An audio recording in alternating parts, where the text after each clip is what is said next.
All right, so I'm gonna go ahead and talk about verbal commands. This is going to be our second module, and verbal command is really letting someone know your boundaries. Really telling somebody to back up, to stop, pretty much to really affirm yourself and to really stick up for almost like advocating for yourself. We do not need to be nice or accommodate people just because they ask for it. This is when no means no. It can happen in many different forms. So it's not just necessarily a intimate setting. This could be within a friendship. This could be a conversation that you're having.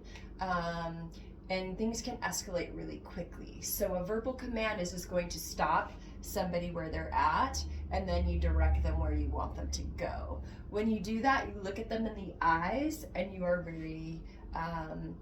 you're very vocal, and you're very just straightforward. For example, someone asks for your number. No, I don't feel comfortable with that.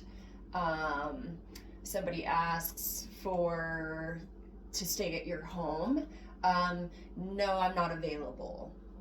It's really just, there's really nowhere else for them to go. There's no negotiations. And so this is something that we have to feel very comfortable about, to really just speak up for ourselves and to really just command our space, command our center, and command interactions. And so that is just something that I really want you to think about, is how you are able to speak your truth, to really communicate what you need and what you want. So if it's something that you don't want to do, no is all you have to say. If somebody's coming toward you, you tell them to stop where they are. They need to back up. It's really saying, this is my sacred space right here. This is my space, and it's invitation only. So if someone starts coming toward you, that's really where you just hold your line and you say, you know what, you need to back up. I'm not feeling very comfortable. And if they don't, that's when all of a sudden an action plan comes into place. The other thing you can do with your body language is really start turning your chest away from somebody.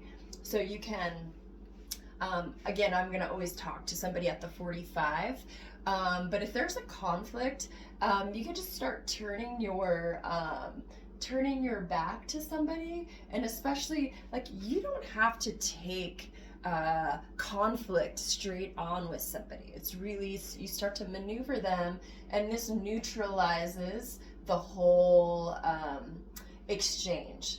You start neutralizing the exchange, and they're either going to want to turn toward you so they can continue to tell you what they want and what they need and what they deserve and all of the things, or degrade you, or all of the things that can happen within a conversation.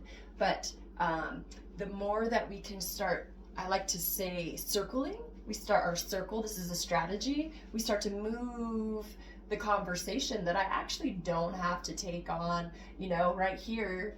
If we're having a conversation and I start turning my back to you, not my whole back, but I start turning my shoulders, it is just, now we're going to be in kind of more neutral territory, and I can always just parry and let that, whatever's coming at me, I can let it go.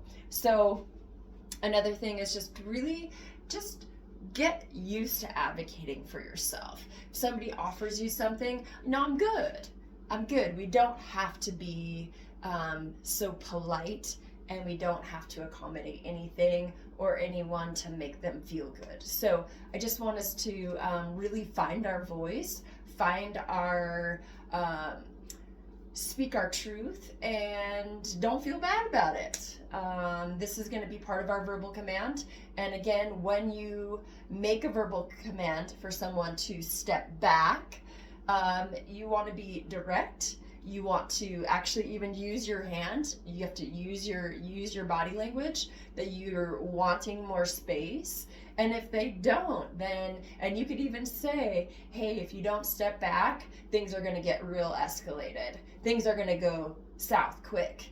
So it's not necessarily a threat. You're just stating what's going to happen if they don't. And then there's, the next form of tactics that we'll talk about next. So,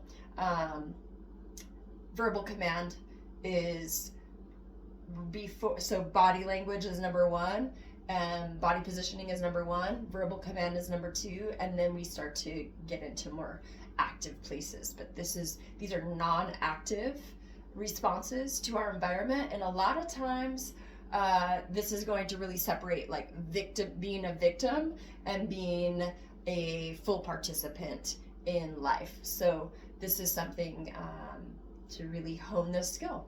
So speak your truth. It's time.